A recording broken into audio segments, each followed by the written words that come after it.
So bed rotting is a really popular Gen Z hashtag. It has over 300 million views on TikTok. And bed rotting is exactly what it sounds like.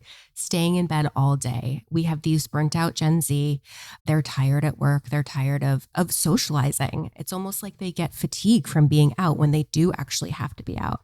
And this period is what we're calling on WGSN the Great Exhaustion. And there are a few reports that spin off of this idea of the great exhaustion. But yeah, staying in bed for prolonged periods of time and just looking at your phone and sleeping and ordering food in. And it's a form of self-care and it's a form of wellness now. This is Allyson Rees, one of the Senior Strategists at WGSN and my guest on this episode of Lives of Tomorrow. Today, we're looking into what we describe at WGSN as the Introvert Economy. We'll talk about why Gen Z and younger generations are staying home, drinking less, and seeking more digital-first connections, plus look at the future of this shift and its implications. I'm Carla Buzasi, CEO of WGSN, the world's leading trend forecasting company, and you're listening to Lives of Tomorrow, the WGSN podcast about how we'll live our lives in the future. But Allyson, back to you. Can you please introduce yourself? My name is Allyson Rees. I'm a senior strategist on the Insight team, and I'm coming from LA this morning. Can you please describe the introvert economy for our listeners? Yeah, so we have actually been tracking this for what feels like forever.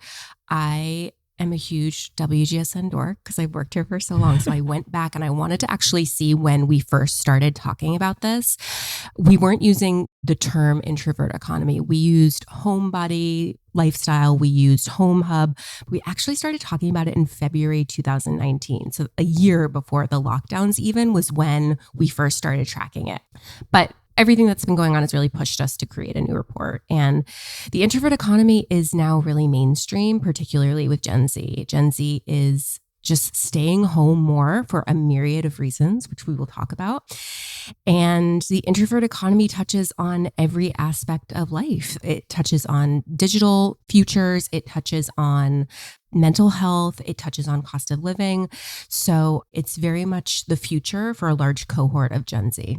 So in the forecast that we've published, we're essentially saying more young people, and specifically Gen Z, they're staying home, they're drinking much less than older generations, they're having less sex than other generations.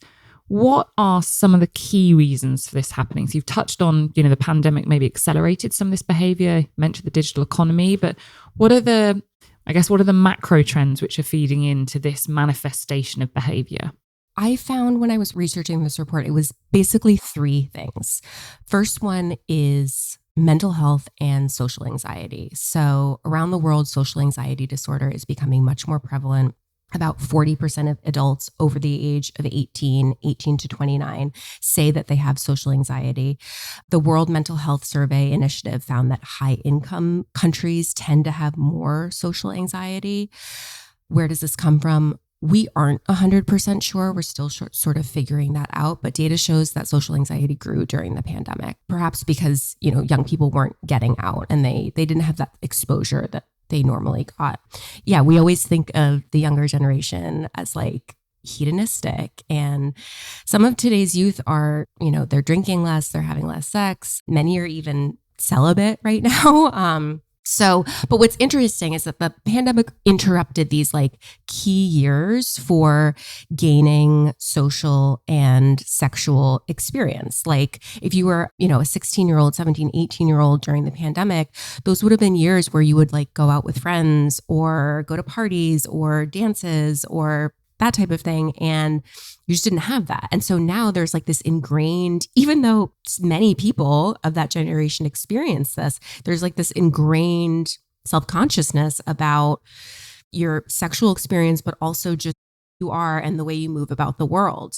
I think the self-conscious thing is really interesting. So I'm going to use a slightly different example that maybe some other generations might identify with. And I think about how we behave. So lots of people at WGSN. So Pre-pandemic, if you were ever presenting, and we present a lot to clients, you would do it in person.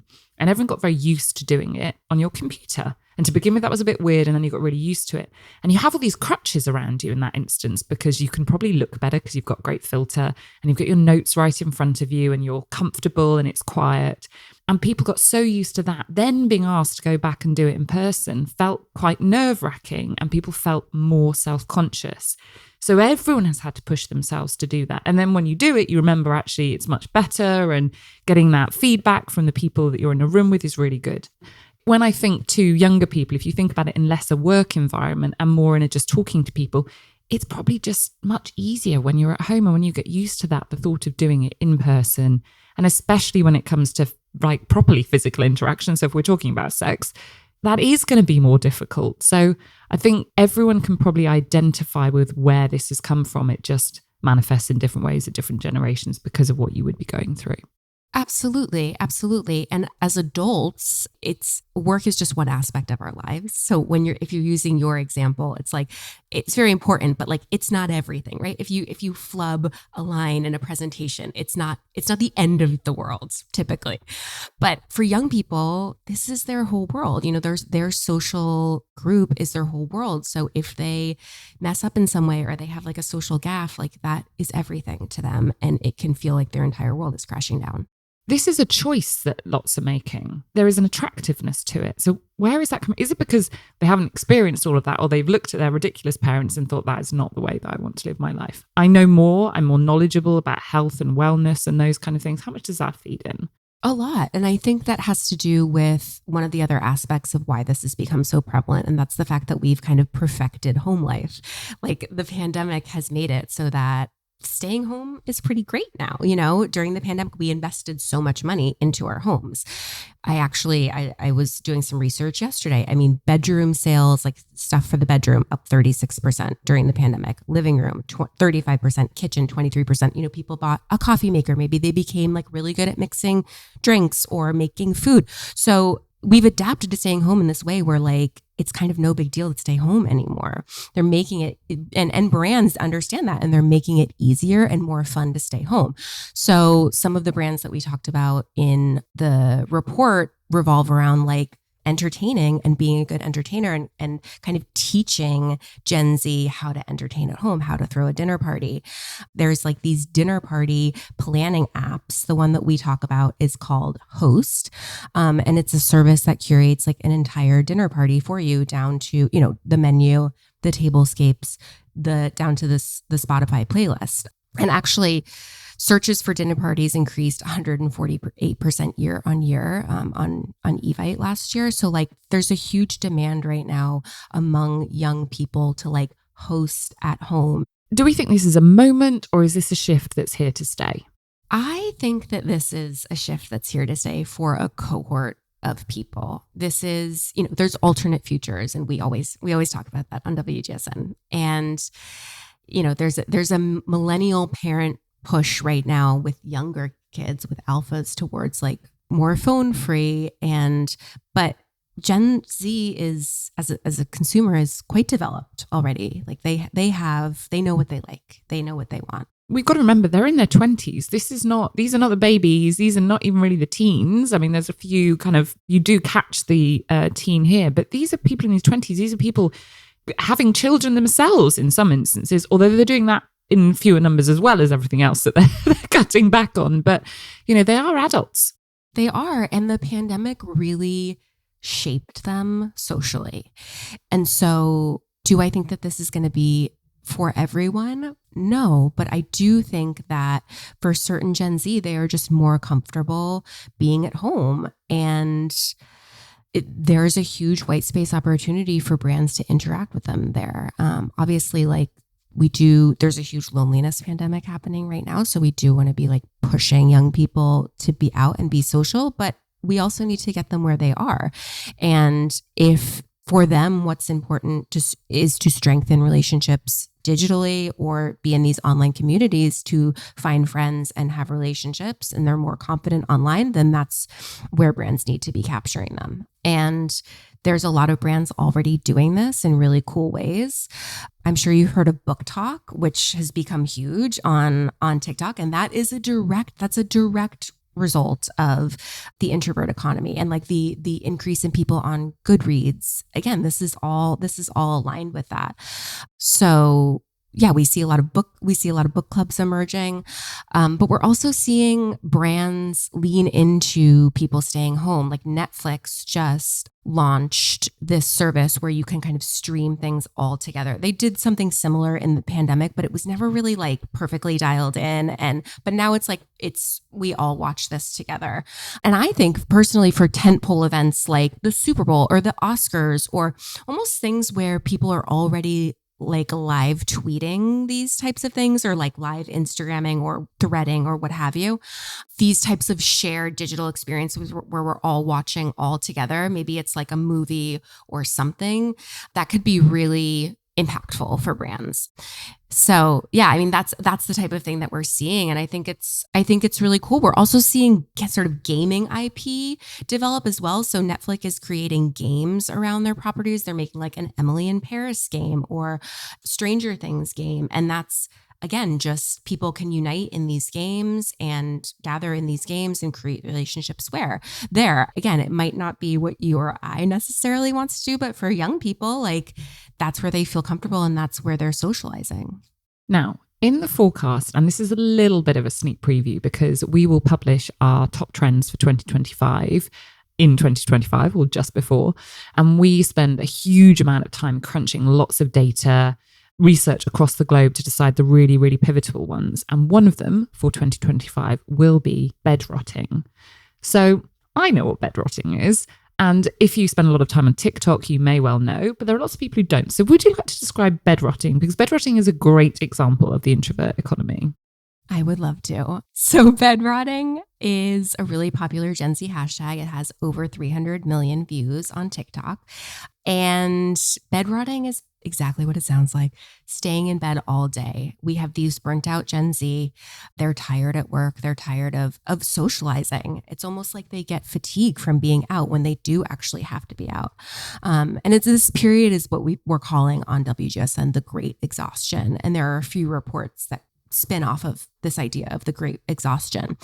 But yeah, staying in bed for prolonged periods of time and just looking at your phone and sleeping and ordering food in. And it's a form of self-care and it's a form of wellness now. And we see some extremes sort of coming out of this. So in Japan, what's called the hikikomori, it's a term used to describe people doing this type of bed rotting, but this is something that's been much more long-term social withdrawal. This is something that came to prominence in the 90s, and it's been intensifying, especially after the pandemic. A government survey found that in 2022, there was an estimated 1.46 hikikomori. They're mostly male in Japan.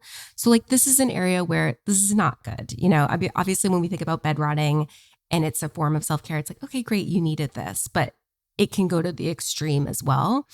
And one of the things we talk about in the report is how brands can really nudge consumers out of the house as well. And it's almost like we have a responsibility to do that as well, to not lean in too much. But when I talk to our beauty team, they're also talking about the sort of evolvement of bed rotting to elevated bed rotting, which is when you're still going to stay in bed, but you want it to be done in a more, I was going to say in a more chic way. Maybe that's not the quite right thing, but there's an opportunity here for an investment in what you're wearing. So beautiful pajamas and gorgeous sheets, and thinking about the kind of beauty rituals that you will do while you're in bed. So although bed rotting is caught on as a hashtag and it sounds a bit gross, there is actually a elevated version of this, which is coming fast at us. So it's really interesting. If you're going to stay there, you're going to want to enjoy it and it to be a beautiful experience rather than a gross one.